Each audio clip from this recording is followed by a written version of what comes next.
इसको बोलते हैं अनसीन पैसेज। ठीक है, अभी आप छोटे हो, बड़े हो जाओगे तो ये क्या कहलाएगा? अनसीन। अनसीन पैसेज मतलब जैसे देखा ना गया हो, ऐसी कहानी जो तुमने किताबों में नहीं पढ़ी हो, अलग से हो। ठीक है, किसी से सुनी हो या पहले से कहीं आइडिया हो तुमको। तो थोड़ी बहुत कुछ कहानियाँ तो मिल जाती हैं, लेकिन हर कहानी ऐसा नहीं होता है हमने सुनी हो, है ना। तो इस स्टोरी के बारे में बता रहे हैं कि in days of old every king had a clown in his court. तो सभी जो राजा होते थे पहले, उनके दरबार में क्या होता था? एक क्लॉन होता था। क्लॉन का मीनिंग क्या होता है? जानते हो क्लॉन का मीनिंग क्या होता है? ये क्लॉन, ठीक है। तो क्लॉन अभी देखते हैं क्या होता है। तो पहले के लोग जो राजा थे, उनके दरबार में क्या होता था? एक क्लॉन होता था। He was called the court jesters and his job was to make the kings laugh. ठीक है, तो उसका काम क्या था? वो राजा को हंसाता था और कोर्ट जेस्टर कहलाता था। वो क्या कहलाता था? Court jester. वंस का clown is in a king's court offended the kings greatly. ठीक है, एक बार क्या हुआ, उन्होंने राजा को क्या कर दिया? ऑफेंड कर दिया जोर से। ठीक है, मतलब हंसाते हंसाते ऐसा कुछ शब्द उनसे कह दिया जो राजा को क्या लगा? बहुत बेकार लगा। मजाक मजाक में कुछ कह देते हैं ना तो बेकार लगता है। तो ऐसे ही राजा को ऑफेंड कर दिया उन्होंने, नाराज़ कर दिया कुछ कह कर, जिससे राजा नाराज़ हो गए। तो राजा नाराज़ हो गया तो उसने क्या कहा? And sentence him to death. उसने क्लॉन को मतलब मृत्युदंड देने के लिए कहा कि तुम्हारे क्या है, अब मृत्युदंड मिलेगा, तुमने मेरे से ऐसा ऑफेंड किया है। Clear? However, minutes before the execution, the king remembered the times the clown had made him laugh. लेकिन राजा ने जैसे ही ध्यान किया, कह रही ये तो मेरे को पहले हंसा रहा था बहुत, अचानक इसने ऐसा कुछ बोल दिया जिससे मैं नाराज़ हो गया। तो ये बात उसको, इसमें क्या होने लगा? उसे ग्लानि होने लगी। राजा को क्या होने लगा? थोड़ी दया आ गई। कह रही ये तो अभी मेरे को हंसा रहा था और अभी अभी इसने कुछ ऐसा कह दिया जिससे मैं नाराज़ हो गया, और मैंने उसको आवेश में आके, गुस्से में आके उसे क्या दे दिया? मरने का हुक्म सुना दिया।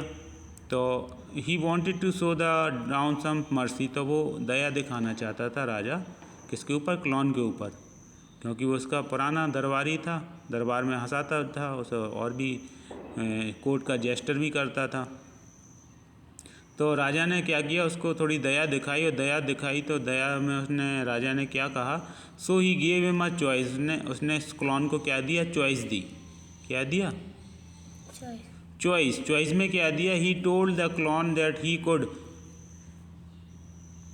Choose the manner of his death. उसने कहा तुम अपने मृत्यु का, तुम किस तरह से मरोगे, ये तुम अपना एक डिसाइड कर सकते हो।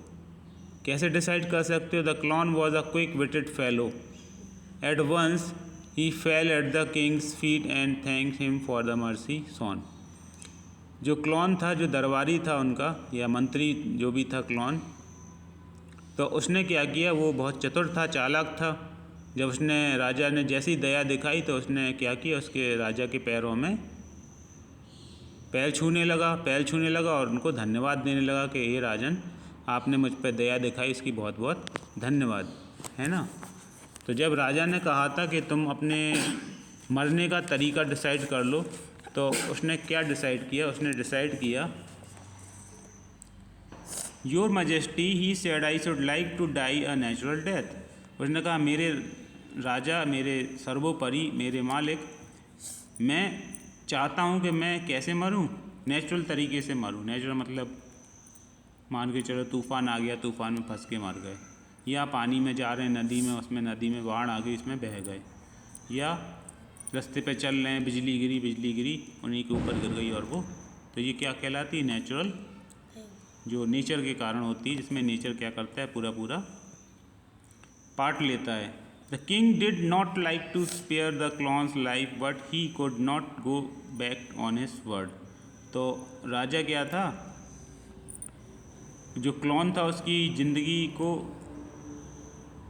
मतलब मारना तो नहीं चाहता था, लेकिन उसने जो हुक्म दे दिया था हुक्म उसका पीछे भी नहीं हो सकता था। सो ही सेट हिम फ्री, इसलिए उसने आज़ाद कर दिया क्लॉन को कि तुम जाओ, तुम आज़ाद हो, तुम नेचुरल तरीके से मरोगे, उसमें मैं तुमको कोई मृत्युदंड नहीं दूंगा कि तुम मेरे जेल में रहो, जेल के अंदर रहने के कारण मरो, या मैं तुमको फांसी दे दूं, फांसी के कारण तुम मरो, या मैं तुमको हाथी के पैर के नीचे दबवा दूं जिसके कारण तुम मर जाओ। मतलब मेरे हुक्म से नहीं मरोगे तुम, किसी न किसी कारण के नेचुरल तरीके से मरोगे, इसलिए हम तुमको क्या कर दिया, आज़ाद कर दिया। The clone lived happily ever after and never again offended the king. उसके बाद क्लॉन क्या, बहुत खुशी खुशी रहने लगा, कभी राजा को क्या नहीं करता था, ऑफेंड नहीं करता था, नाराज नहीं करता था। तो इस तरह से ये अनसीन पैसेज आता है बिना देखा हुआ। इस पे बेस कुछ क्वेश्चन होते हैं। पहला क्वेश्चन है find word from the text that mean the same as. तो इसमें सेम एंगर्ड है, एंगर्ड से मिलता जुलता एक कोई शब्द होगा, फॉरगिवनेस से मिलता जुलता एक शब्द होगा, स्मार्ट से मिलता जुलता एक शब्द होगा, तो वो हमको सब पता लगाना है, ठीक है। सेकंड क्वेश्चन है give the story of a suitable title. इसको हमको एक सूटेबल टाइटल देना है। तो सूटेबल टाइटल में क्या क्या हो सकता है, सूटेबल टाइटल में 3 या 4 शब्दों में अगर हम कहना चाहेंगे तो इसका सूटेबल टाइटल हो जाएगा कि मर्सी ऑन डेथ, ठीक है, मर्सी ऑन डेथ या अ काइंड किंग, जैसे लेसन के ऊपर ही होता है ना 3-4 शब्द का एक लेसन का नाम है ना, तो ऐसे इसका एक नाम लिख देंगे अ काइंड किंग या मर्सी ऑफ डेथ, या तीसरा कोई हो सकता है क्या, पनिशमेंट ऑफ ऑफेंडेड, ऑफेंडमेंट है ना, ऑफेंड करने की पनिशमेंट, ये भी एक टाइटल हो सकता है। इसमें से कोई एक टाइटल दे देंगे। फिर है क्वेश्चन आंसर। पहला है who is a court jester, what is his job. Court का जेस्टर कौन था, उसकी जॉब क्या थी। तो कोर्ट का जेस्टर कौन था, क्लॉन था, उसकी जॉब क्या थी, वो राजा को हंसाता था, okay. Why did the king sentence the clone, उसने राजा ने क्लॉन को सज़ा क्यों दी, उसने सज़ा दी इसलिए क्योंकि उसने राजा को कुछ कह दिया था ऐसा जिससे वो नाराज, ऑफेंड कर दिया था, clear. How did the king decided to show the clown mercy, राजा ने उस पर दया कैसे दिखाई, राजा ने क्लॉन पर दया इस तरह से दिखाई कि उसने कहा तुम अपने मरने का तरीका अपने आप डिसाइड करो, मैं कोई ऐसा तरीका नहीं बताऊंगा जिससे तुम मरोगे, ठीक है। चौथा है how did the clone save himself, clone ने अपने आप को कैसे बचाया, क्लॉन ने अपने आप को बचाया कि मैं मरूंगा, कि राजा से कहा आप ऐसा करिए मुझे नेचुरल तरीके से मरने दीजिए, मतलब बाहरी कोई कारण होगा प्राकृतिक, उसके कारण मैं मर जाऊँ वो मुझे स्वीकार है। तो इस तरह से इसको पूरा फिल करेंगे, क्लियर। तो ये क्या कहलाएगा, अनसीन पैसेज का फिल कर दोगे इसे, इतना ही है, ठीक है।